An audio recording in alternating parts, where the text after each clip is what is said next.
Welcome to Sitting with Sally. I have with me Reverend Jeffrey Andrews, who is the chaplain at the Kenora Jail. Welcome, Jeff. Thank you. Thank you. Good to be here. Good to be here. And yes, good for us both to be here. One of the things I was thinking about as we had talked previously about you being the chaplain of the jail is that many people see the jail, big building on the lake, pretty location. They have no idea what it's like when you step inside. Well, neither did I, which I think was one of the most remarkable things for me to have taken the job, to be able to go inside and see exactly, what happens, how it happens, and the behavior of the inmates and the guards. It's been really interesting. And you came to Kenora March 2016, roughly? That's right. Yeah, that's when I took over. Actually, on a Sunday, I resigned at my church, and I'm happy to report they were sad to see me go. And then on the Monday, I started here. So it was a very quick turnaround for me, which is kind of unusual for ministers. We usually try to take, a week or so, to kind of reorient ourselves and stuff like that. So it was a quick turnover. So I started in March, yeah. And new city because you weren't in Kenora before. Yeah, that's right. And it's sad, but for me, Kenora. I've been through here just to check it out, but most of the times between driving from where I lived in Manitoba back home to say Thunder Bay or beyond, we would go right past Kenora. So you don't really get to appreciate it until you move here. So that Monday. It was an interesting day. I think I spent the first week just being overwhelmed. And fortunately, my superintendent, he's really great at this sort of thing. He kind of let me find my own way, and I think there's a general understanding that, for a new staff like myself to come in without any previous training or experience or exposure even, just to be able to find your footing and just kind of, find your way around. And there was a total lack of pressure there, which I really appreciated, which was very handy. That overwhelming feeling, a lot of the inmates must have when they first... Oh yeah, I would imagine if this is your first time in, you'd be overwhelmed, and there's, it's true, you've done something to get there, or somebody believes you've done something to get there, but what happens is, it's a total change. Your lifestyle changes. You eat at a certain time when the food is brought, and usually the cells kind of tend to go to bed at the same time and stuff. So it must be really, It's very ordered, very ordered. Very ordered. It has to be, of course, obviously, because you're housing a number of individuals, and so you have to have rules and guidelines, and it's got to be quite an adjustment, I'd imagine. Yeah, I certainly don't want to go to jail. So. Good to know. Good to know. Yeah. So you've adjusted. Tell me about then the bigger adjustment of the difference between being a chaplain in jail compared to having a church. Yeah, that's got to be one of the biggest challenges I've faced so far. Having been a pastor previously for about 20 years, give or take, maybe a little over 20 years, to come into a chaplain setting is just so different. Institutionalized too, so people call the church an institution, but it's nothing compared to the institution I'm in now, which is, of course, very structured, as you said earlier. So the biggest challenge for me was, you're not dealing with volunteers. You're not dealing with some of the issues that I dealt with are just totally off my radar now. For example, as a minister, you may have, someone come to church and complain about, the music, perhaps the organ's too loud, or the music's too loud, or it's too old, too new, it's too hot, too cold in the sanctuary. And so a lot of those what I used to think were fires, I was putting out, they're just not there anymore. So there's a total change of priorities, total change of problems, and just a real, you just really see the human need. You just see it so real and exposed. These people, these inmates, they're at a low point. They are just desperate for spiritual help and guidance, many of them, and it just seems a lot more serious, and a lot more urgent. I was going to say, it sounds like you have gone from dealing with problems, but maybe more trivial problems, to problems that are life-affecting or life-changing. Yeah, certainly. And I think that's been, again, one of the biggest challenges is is dealing with these really serious issues. But it's also been the biggest blessing. At first, and I think I shared this with you when we talked earlier. At first, I felt like that perhaps I was being taken off the A team. As if I think in terms of sports, when I played high school football, there's always the A team. You wanted to be on the A team. You wanted to be the guys that went out first. And I sort of felt like I got shuffled off to the side at first because I thought, Not quite benched. yeah, not quite benched, but I have a different job now. But anyways, it felt, because I think I shouldn't say this, but a lot of denominations, I shouldn't say most, but a lot, tend to be pastor oriented, minister oriented, and so chaplains don't get a lot of press in a lot of denominations, particularly the ones that I'm familiar with. And so it's kind of a natural feeling to go like, well, I'm not as important because I'm not a minister of a church anymore. Well, and really, when you're a minister of a church, it's your church in a sense. If there are rules, you may not be making them, but you're certainly involved in the decision making. Yeah, and of course there's that brings a certain amount of freedom and a certain amount of you can put your own, I want to say, flavor or personality on things, and that's obviously you can do that in a jail. But at the time, I didn't realize that chaplains can be, we can have a personality, and in fact we should be real and all that stuff. But at the time, I felt like I was being sidelined, and over time I've come to realize that just for me. I wasn't being sidelined, I was being promoted. And that came as a wonderful revelation to me. And I'd like to say it came quick, but it didn't. It took several months for me to realize, without even knowing that I was kind of grieving the loss of my previous ministry or my previous occupation or vocation, whatever you call it.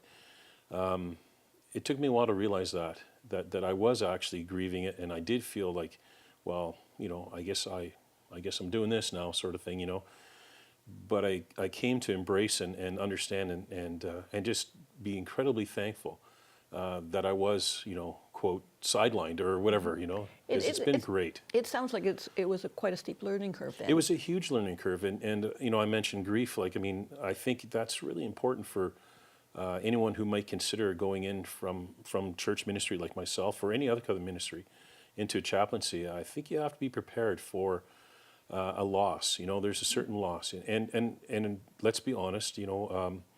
As a pastor, sometimes you're a bit of a, especially in a smaller community, you're a bit of a public figure. And perhaps people look up to you, and so perhaps there's a little bit of a loss of esteem. A bit more anonymous now. Yeah, thankfully, isn't that wonderful? Yeah, anonymous, and yet when I walk downtown. Or around the community anywhere, an inmate will stop me and they'll come up to me, hey chaplain, and they'll talk, and then we'll have our little discussion, and it's such a blessing and privilege. I've come to realize that my new congregation wears orange, and I've made that changeover, and so glad I did it. Wish I'd have done it years ago, honestly. Yeah. So that's a big change from when you first felt you were... Oh, yes. There's been a lot of changes for me in the last, couple of years. Yep. Yeah.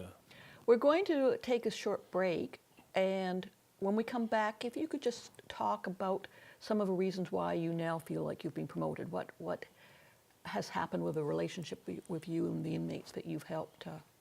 Sure. Be great. Okay, so please stay tuned and come back and join us in a few minutes.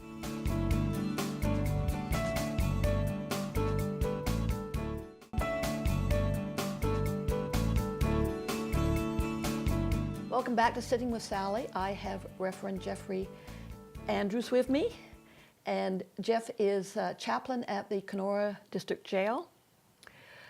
You've gone from not sure if this was the right job for you till feeling that you should have done it years ago, I think is what you said. Yeah, and that's been a wonderful blessing for me to be able to have that, change, because as I said earlier, I had my doubts, at first. I'm assuming that part of that is working with the inmates and your relationship with inmates. Mm-hmm. Yeah, the real bread and butter, like the sweet spot on the baseball bat sort of thing is the inmates for me. That's in my wheelhouse. I love dealing with people. I've always been a people person. I think chaplains and pastors in general tend to have high empathy levels, and so for me to be able to work with the inmates has been just, I mean, I think that really offsets any other feelings I might have had or fears or trepidations about the job once you get to help people. In fact, I tell people that as a minister, if I were to look at the opportunities I may have, and when I mean opportunities, I mean, the opportunities to help people who are, who really need help, obviously in a jail, you're at a low spot.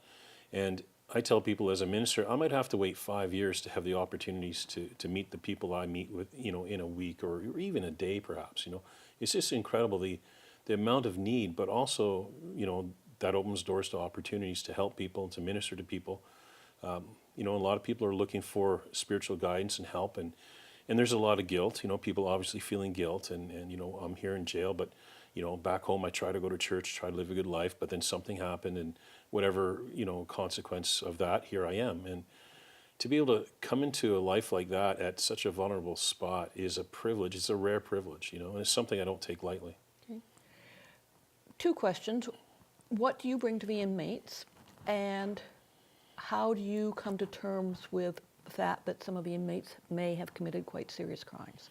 Those are great questions. What I bring to the inmates, I think the first and foremost is a listening ear. And when I say listening, I imply non-judgmental. You can listen to somebody with an attitude or an agenda, and you're not really listening. You're waiting for them to finish talking so that you can tell them what you think. I think a good chaplain, or a good pastor for that matter, and I don't want to use the word open-minded because that implies I don't have anything to add, or that I'm waiting for you to tell me what you want to hear. But I think if you listen with an open heart, and I have a little piece of paper that I printed off on my wall in my office. It says "Listening is loving," and it might sound kind of corny, but I really want to remind myself that the first thing I can do is just listen to a person, because a lot of times some people are coming from perhaps isolated communities, northern communities, or small towns, or if they're from a larger center, isolated communities, like isolated group of friends or situation sort of thing, and so for me to be an outside person, to be able to listen to them, I might be the first person that actually cares to listen to what they're saying and and process it. I like to think that I also bring hope. Jail is for many people obviously a hopeless place, and they've had a lot of their freedoms taken away. I mean, they forfeited their freedoms because of what they are alleged to have done. And so I think, as I talk to them and offer them the hope that faith carries with it, I'm giving them hope. They know that this isn't the end, and that this is a situation that they can certainly not only recover from, but benefit from. And jail can be that for people. It can be a really good starting place. When we had spoken earlier, one of the things that impressed me was that you talked about, for you, faith is about love and hope. Mm-hmm. Mm-hmm. And that verse in 1 Corinthians 13 that everybody knows, these 3 things abide: faith, hope, and love, but the greatest of these is love. I just think you cannot go wrong, particularly as for me as a Christian minister. I cannot go wrong by loving people. There's just no way that that can fail, and that speaks to the question that you asked earlier just a minute ago about this idea of some people have done some pretty serious things, and how can I deal with that? Well, you love them. You put your own personal feelings aside, and that takes some effort and some time, and you just love them. You just hear them, listen to them, and love them. Does that resonate so that maybe that passes on, so someone understands that they have to learn to forgive themselves and love themselves as well? Yeah. Yes, it does. In the jail, before somebody sees me, they self-identify. In other words, I don't go randomly picking people, I want to talk to you, or I think you look like you need some service. So they identify to me, so they come to me looking for something. And so that's to my, I don't want to say advantage because it's not like a contest, but that makes my job easier because, they present themselves looking for hope. And so, yeah, it's an opportunity, to be able to give that hope, and these doors open and the people open them themselves. And you haven't been, I guess, at the jail long enough to know how you're going to make a difference. Well, I see little glimmers of hope. I see people. We run a few programs, and some of them help with addictions, that sort of thing. And I can see sometimes the light goes on. So I like to think that that we are making a difference. And I like to believe that we are. And I told you the story about the starfish, and so we can't save them all. They wash up on the shore, sort of thing. But the one that we throw back into the water, yeah, that one might make it. And at least we've given that person an opportunity to try again. And again, I go back to hope and love. And I think I see how over a long period of time, spiritual care certainly, it can certainly change a person's life. Yeah. You just said that you see the light go on in someone's eyes. Can you expand on that? Well, it's somebody said the eyes are the windows to the soul, and I think it's really true. And I can see sometimes this sense of relief. I've had people, voice their gratitude for having someone to hear them, to listen to them, someone to pray for them when they're scared and frightened and guilt. Somebody who will. I mean, I don't tell them it's okay, whatever you did is fine, don't worry about it. But I tell them that there is a way out. That God is bigger than any of our situations. And so for me, there's actually a literal change in their eyes. They sparkle, they smile. And I've seen people cry. I've seen people tell the officers, I feel light inside. It's wonderful, some of the reactions you see. And so, yeah, you can tell. When there's been a work of the heart done, you can tell. And earlier, you also spoke about a trust relationship that builds up. Mm-hmm. Yeah, for many people, there's kind of a double-edged sword here. For many people, I make spiritual care available to them. So, for example, if a person presented and said, I'm a Muslim, I can't really do anything about that because I'm not a Muslim cleric. But I can get them the materials and put them in touch with people who can. So that's one part of the job. The other part is for many of these people, I'm actually their minister, their chaplain, their pastor. And so, for me, it's that opportunity to be a pastor again, to put all the skills that I've developed over the years in a church, to put them into the jail. So. Okay.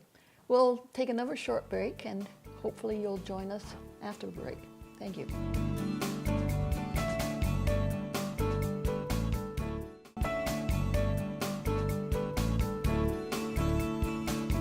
Welcome back to Sitting with Sallie. I'm having a conversation with Reverend Jeffrey Andrews, and I wanted to ask you about programs at the jail. Okay, well, programs at the jail, I think the main program that I do, if we call it a program, is just the one-on-one contact. Yeah, we could call it services perhaps. And the one-on-one contact, and that's just doing block walks, we call them. So I'll walk by a block and I'll greet the guys and or the gals, depending on which side I'm on, the female side or the male side. And quite often we interact there, and they'll ask me questions. Can I do this for them? Can I do that for them? Sometimes they ask me questions I can't do. Like I can't go talk to the lawyer for them or whatever like that. But other times it's more serious things. It's more things. Can you pray for me? I have a court date. I'm really scared about it or nervous about it. And sometimes the whole block will actually get in on it. And there's been a couple times. I remember once walking past a block, and somebody asked me. They said, "Hey, chaplain, would you say grace for us?" And I was taken aback because I looked at the block, and there were several men in there, and I said, "Well, I can't really do that unless everybody agrees, because I don't want to be seen as forcing my religion down anybody's throat." And the guy says, "Oh, well, everybody's good, and right, guys?" I'm like, yeah. And they all just bowed their heads and they sat there and they waited. And so I said a grace for them, and that was, I think that had to be one of the turning points for me, actually. So that's part of my service, is just walking around, being in touch with people, praying for them. Sometimes individuals, and occasionally, like the whole block will want prayer.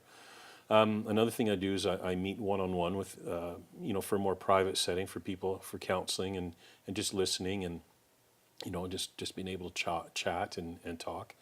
And then we run a series of programs which are more like group programs, and we run a church service.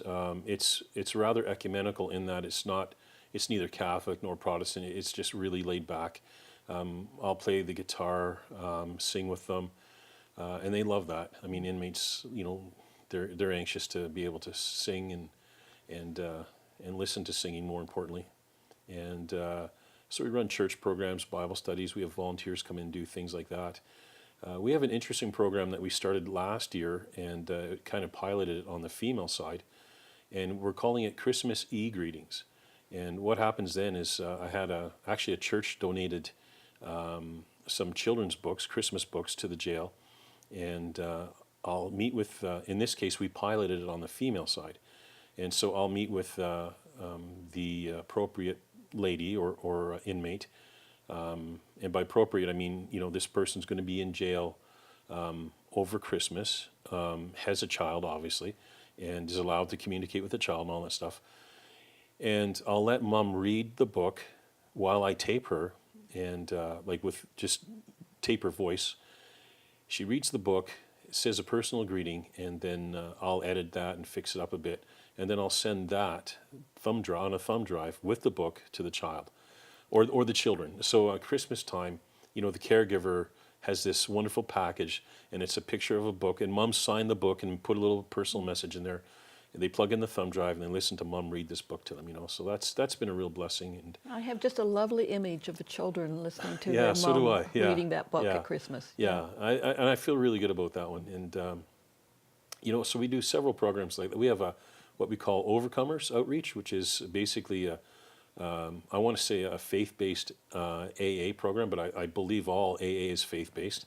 But this certainly takes it back to its roots, which were firmly in the church. It was a Christian thing at the beginning, and so we do that, and we have great results with that. And they get a certificate if they do some homework, and that goes with both male and females.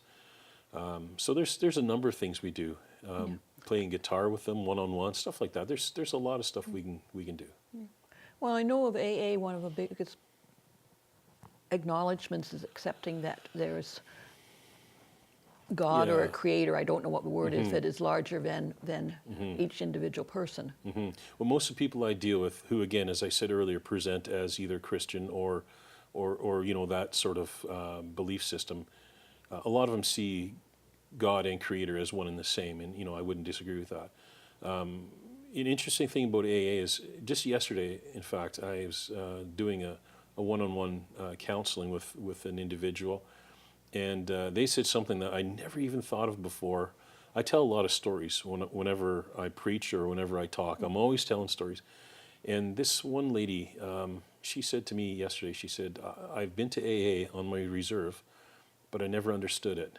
And nobody explained it like this. And I think maybe the stories help people grasp the concepts of the steps instead of going, the magic is in reading this step or the magic is in reading the scripture. I think when you're able to, explain it and illustrate it with a story or an anecdote or something else. I even draw.